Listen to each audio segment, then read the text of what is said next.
რა არის იცით მე გავყოფდი აი თვითონ ეხა ეს დიდი მოძრაობები დაიწყო ხო ეხა კოლცენტრები რო არსებობდა ამ ქვეყანაში კოლცენტრებს რო რაღაც ცენტრალიზებული მართვა ქონდა ესეც გასაგები იყო ყოველთვის მე ვერ ვიტყვი ვერაფერს უკაცრავად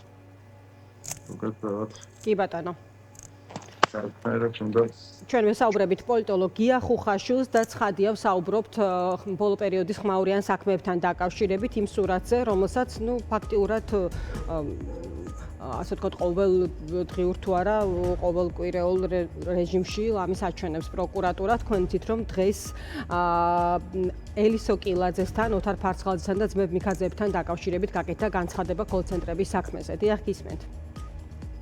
და პრინციპში კონსოლიდირება ამ ყველაფრის ხო კოლცენტრები არ წარმოვიდგინოთ ისე რომ ვისაც რა უნდა იმას აკეთებდა ხო გასაგებია რომ ხელისუფლება ამას ესე რომ ვთქვათ კრიშავდა ეგრეთ წოდებულ ტერმინს გამოვიყენებ უკაცრავად და ხელისუფლების მხრიდან იყო კოორდინირებული ხო ნებისმიერ ეტაპზე და კრიშავდნენ ის ადამიანები რომლებიც ესე რომ ვთქვათ ხელისუფლებით იყვნენ გამაგრებული ხო ან ხელისუფლებაში იყვნენ ან ხელისუფლებაზე გავლენა ქონდათ, ხო? თუ ამ შემთხვევაში ფარცხალაძეზეა საუბარი, ბუნებრივია, ხო, ის ამ თემას, იმიტომ კი არ კრიშავდა, რომ მაგარი ბიჭი იყო, იმიტომ კრიშავდა, რომ სახელისუფლებო ბერკეტებით სარგებლობდა და ხელისუფლებას წარმოადგენდა. შესაბამისად, პოლიტიკურად ეს თემა უკავშირდება ხელისუფლებას და ეხა თუ ფიგურანტები შეიცვალა, ეს იმას არ ნიშნავს, რომ ეს თემა დახურულია.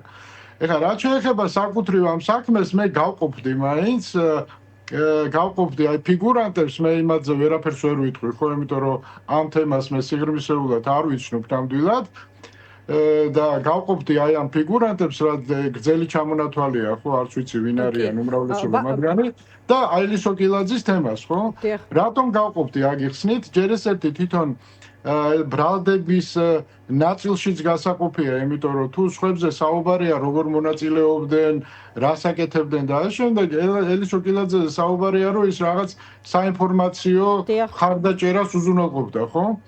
ეს არის ერთი მიზეზი, რატო გამოყოფდი ამ საქმეს. მეორე მიზეზი გახლავთ ის რომ იქ როგორც ჩანს ეფუძნება მის მიმართ ბრალდებები ეფუძნება აი ამ ბენანორის ჩვენებებს, ხო? და ითანამშრომლაო თვითონ ამ განცხადებაშია ნათქვამი და ჩვენ ვიცით რომ ბენანურს აქვს პირდაპირ პირადი ინტერესი, პირადი მტრობა ელისო კილაძესთან, ხო? და ნებისმიერ რაღაცას იტყოდა, ეხლა გასაგებია და მისი ჩვენებები ძალიან კარგად არის საცერში გასატარებელი. გარდა ამისა, ჩვენ ვაკვირდებოდით რომ ბოლო პერიოდში ელისო კილაძეს ჰქონდა ძალიან სერიოზული დაპირისპირება დინარაძესთან და დინარაძესაც ქონდა მის მიმართ გარკვეული ინტერესი. მე გეტყვით რომ მე მქონდა რამდენიმე კომუნიკაციის საშუალება ამ ბოლო პერიოდში ელისო კილაძესთან. ბუნებრივია ეს ინფორმაცია ტრიალებდა ხო კოლცენტრებთან დაკავშირებით, მის სახელსაც აკავშირებდნენ. მე ეს კითხვა მასთან მქონდა რა თქმა უნდა, ხო? ნუ ის კატეგორიულად უარყოფდა, ის ნომადაო თუ რაღაც ესეთი კომპანია იყო, კატეგორიულად უარყოფდა ამ კომპანიის ამ საქმიანობასთან ურთიერთობას, ნუ მე სუბიექტურად მომეჩვენა რომ ეს საკმაოდ გულწრფელი იყო ამაში. შესაბამისად, ეს თემა არის ცალკე кейსი ჩემის აზრით, ხო? დინარაძის ესე რომ ვთქვათ ვენდეტასთან დაკავშირებული თემები მოდის. ბენანორი გასაგებია ეხა ის ყველაფერს იტყოდა, ყველაფერს დააბრალებდა იმათ თუ მის ჩვენებებს ემყარება ეს ყველაფერი ხო სანდოობის ხარისხი პირდაპირ გეტყვი ძალიან დაბალია. გასაგებია და ასევე ჩანაწერს ახსენებდა ადვოკატი თოდუა. ბატონ გია, ერთი კითხვა მინდა დაგისვათ, აი კონკრეტულად ფარცხალაძის საკითხო დაუბრუნდეთ, იმიტომ რომ ეს მნიშვნელოვან გადაწყვეტილებებს ჩვენ ვხედავთ. აი ივანიშვილის კონტექსტში რისი თქმა შეგიძლიათ? ანუ აი ბოლომდე ვთქვათ მიყოლა ფარცხალაძეზე და აი ბოლო ანთემწვანე შუქი ეს ხო ივანიშვილის ხელწერაა, რომ ვთქვათ აი მისი მწვანე შუქი აქვს ამ მე ვფიქრობ რომ თემა შეიძლება ბევრად უფრო რთულად იყოს. ბევრად უფრო რთულად იყოს, აგიხსნით რატომ? იმიტომ რომ თქვენ წარმოიდგენთ რომ კოლცენტრების თემა დაიხურა ეხლა და ვინმე კოლცენტრებს ებრძვის, ეს არ არის ბუნებრივია. მე ვარაუდობ და მაღალი ალბათობით მიმაჩნია რომ კოლცენტრები როგორც მუშაობდა დღესაც შესაძლოა ისევე მუშაობდნენ, უბრალოდ პატრონები შეიცვალეს რა და ეს ახალი პატრონების ესე რომ ვთქვა, ახალი პატრონების გარკვეულწილად ძველ პატრონებზე ხელი შეხოცვის პროცესში ვართ, ეხლა მეტი არაფერი არ არის. ეხლა თბილისი პატარა ქალაქი, არაფერი არ იმალება, ხო? და მთავარი კითხვა რაც ხელისუფლებასთან არის, დღეს მუშაობენ ეს კოლ-ცენტრები, ესენი თუ სხვები? დიახ. თუ რამე შეიცვალა? მე მაქვს ეჭვი რომ არაფერი არ შეცვლილა, კოლ-ცენტრები ისევე მუშაობენ, უბრალოდ პატრონები, მაყურებლები, მოლარეები შეიცვალენ, მეტი არაფერი არ მოხდა. ხო და მე ვფიქრობ, რომ შეიძლება აი ეს კუდები იმდენად ახლოს მიდის, აი დღევანდელი სიტუაციის, ხო? ვიღაცეებთან, რომ აქ უკვე ბიზნესაც მაინც და მაინც დიდი მანევრი არ აქვს. დიდი მანევრი არ აქვს იმისათვის, რომ რაღაცა სხვანაირად მოიქცეს, იმიტომ რომ არ გამოვრიცხავ, რომ მასზე ზემოქმედების ბერკეტების გაჩნდა აი ამ პროცესში, ხო? აი საჩვენა მათ შორის ჯანგველაძის მკვლელობის საქმე. რა თქმა უნდა, იგი აი ჯანგველაძე ძალიან სწორად ახსენეთ, თქვენ აი იგივე ბენანორის აქტიურობა და აი ამ მიმდინარე სასამართლო აი ამ ჯანგველაძის ძმის მკვლელობის თემა და აი ამ ეს ყველაფერი ძალიან ისე გადაეჯეჭვა ერთმანეთს. კვარაცხელიას მკვლელობის საქმესთან დაკავშირებით ეს გაიჟღერა. კვარაცხელიას საქმეც, ანუ ფაქტობრივად დღეს ჩვენ აი სრულ კრიმინალიზაციას ვაკვირდებით, ხო? მე არ გამოვრიცხავ, მე გუშინ დავწერე კიდევაც, რომ დენთის სუნი ტრიალებს, ხო? შეიძლება ჩვენ მაფიოზური სისხლიანი გარჩევები ვიხილოთ ძალიან მალე. ფარცხალაძე გასაგებია ვინც იყო და ეხლა ჩვენ ამაზე ხშირად გვილაპარაკია, ხო? გვისაუბრია მაშინაც, როდესაც ის ხელისუფლებაში იყო და თუ ვინმე ოპონირებდა, როდესაც აი დიფირამბებს უმღეროდნენ დღევანდელები ფარცხალაძეს, ხო? და ფეხქვეშ ეგებოდნენ, ჩვენ მაშინ საუბრობდით მის ესე რომ ვთქვა ძალიან მძიმე როლზე ქართულ სინამდვილეში, ხო? სხვათა შორის ბატონ გია დღეს ეხლა ოცნების, მაგრამ დიდი ბოდიში ფარცხალაძეს ეხლა მდინარაძე რამეთ ჯობია თუ არა, მე არა ვარ ამაში დარწმუნებული. და იგივე საქმიანობით არ არის დაკავებული, არა ვარ მე ამაში დარწმუნებული. ხო, აქედან გამომდინარე, ეს ყველაფერი არის ქონების მარტივად ქონების და ძალაუფლების გადანაწილების პროცესი, ესეთი შთაბეჭდილება რჩება.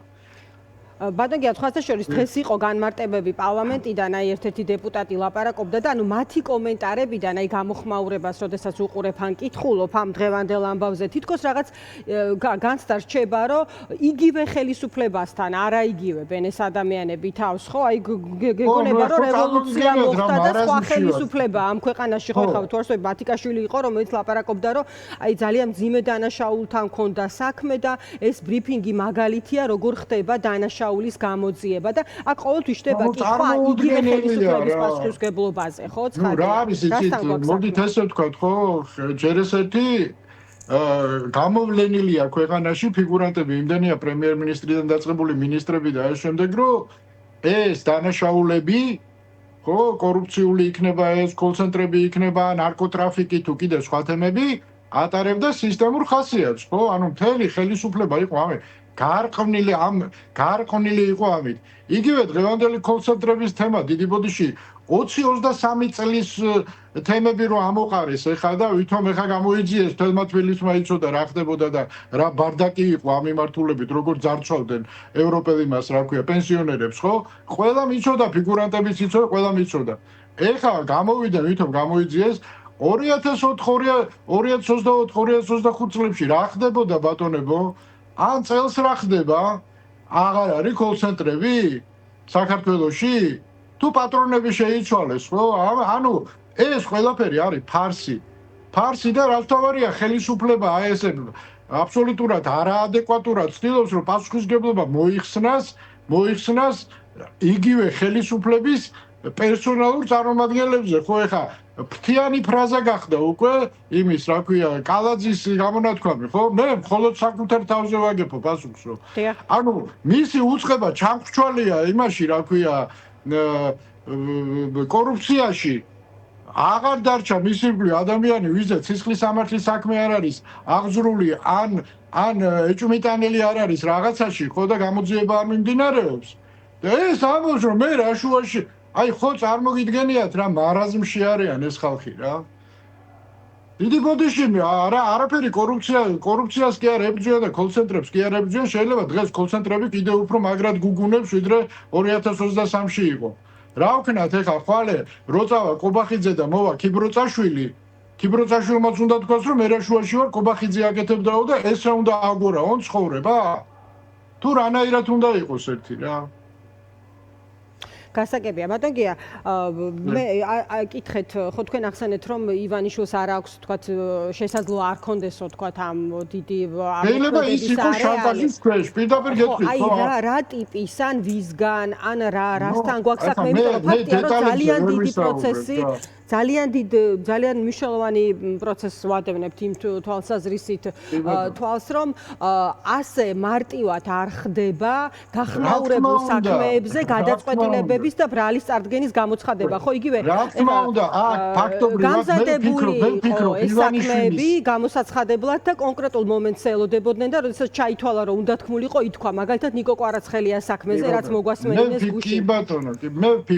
მე ვფიქრობ რომ ბიძინა ივანიშვილი შესაძლებელია ხო მე რა თქმა უნდა მაქვს გარკვეული ინფორმაცია მაგრამ მე 100%-ის გარანტიით დადასტურება თუ არ მექნება ხო მე ხა იმაზე ბუნებრივია ვერ ვისაუბრებ ხო მე არ გამორიცხა რომ ბიძინა ივანიშვილი თვითონ არის ეხლა შანტაჟის ქვეშ ხო და გარკვეული ზეწოლის ქვეშ იმიტომ რომ საკმაოდ სერიოზული შეცდომებიდან საკუთარი შეცდომებიდან გამომდინარე მის ესე რომ ვთქვათ ოპონენტებს ჩაუვარდათ ხელში ისეთი რაღაცეები, რითაც მათ გარკვეული ზემოქმედების მოხდენა შეუძლიათ მასზე, ხო?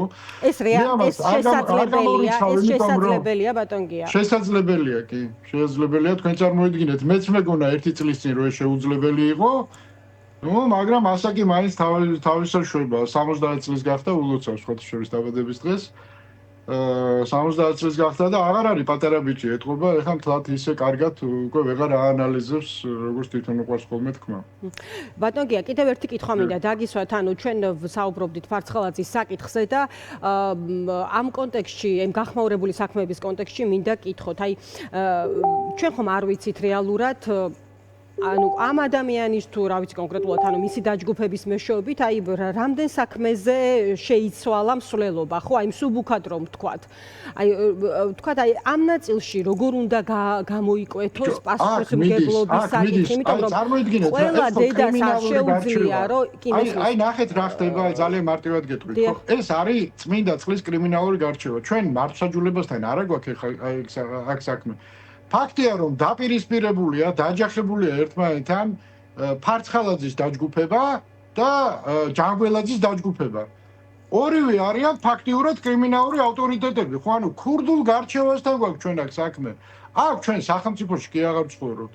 ჩვენ ვცხოვრობთ კვაზი, ესე რომ ვთქვა, ტერიტორიულ რაღაცა წარმონაქმნში, რომელიც გახდა კრიმინალური ომების ჯერჯერობით ცივის აბედნიეროდ, მაგრამ ხვალე შეიძლება ცხელშიც გადაიზარდოს, არინათ ვიქეცით, მეტი არაფერი არ ხდება. ეს, ანუ ეხლა ჯანგველაძემ ტაქტიკური რაღაცა უპირატესობა მიიღო, ეხლა სარგებლობს ამ ტაქტიკური უპირატესობით, კიდევ ერთხელ გიმეორებთ, ბიძინასაც უკვე დიდი მანევრი არ აქვს, იმიტომ რომ ესენი არ არიან ეხლა აქ პატარა ბიჭები, რომ ვიღაცებს აქ როგორც უნდა, მაგრამ თვითონ შეტოპა ამ თამაში. და თვითონაც არის შეიძლება მასზეც არსებობს რაღაც ბერკეტები ეს ხო ტრანსნაციონალურ კრიმინალზე ვლაპარაკობთ ჩვენ ხო არ ვლაპარაკობთ აქ ვიღაც ქუჩის ბიჭებზე ხო რომლებსაც აქვთ ბიზნესზე ზემოქმედების ინსტრუმენტები აი რა სად არის უბედურება ანუ ფაქტობრივად ჩვენ დღეს ვიმყოფებით აი კრიმინალურ ანკლავში რა ჩაცუცქული მიდის სასამართლო პროცესი კი არის ჩაცუცქული გამოძიება მიდის რა ქვია სასამართლო პროცესებს უყურებთ ხო ანუ ეგრეთ წოდებულ პაპანიაციამ არჩევენ ახლა საქმეებს ისე კი არა რომ რაღაც მტკიცებულებები შეაგროვონ რეალურად ხო და რამდენადაც მესმის მაინც და მაინც ბევრი მტკიცებულება არც ფარცხალაძეზე აქვს და არც მიქაძეებზე აქვს ხო მხოლოდ ირიბი მტკიცებულებები აქვს მაგრამ ჩაცუცქული არჩევენ საქმეს როგორ ძმაო ჩემი უნდა გავიტანო ვიღაცა თავის ავტორიტეტზე აქ უკვე ჯანგველაძის ძმაზე და მკვლელობაზე კი აღარ არის საუბარი აქ მიდის დიდი გადანაწილების პროცესი რა. მაფიოზური ომები მიდის, მეტი არაფერი არ ხდება რა. დიდი მადლობა. კარგი. დიდი მადლობა ბატონგია, დაგემშვიდობები.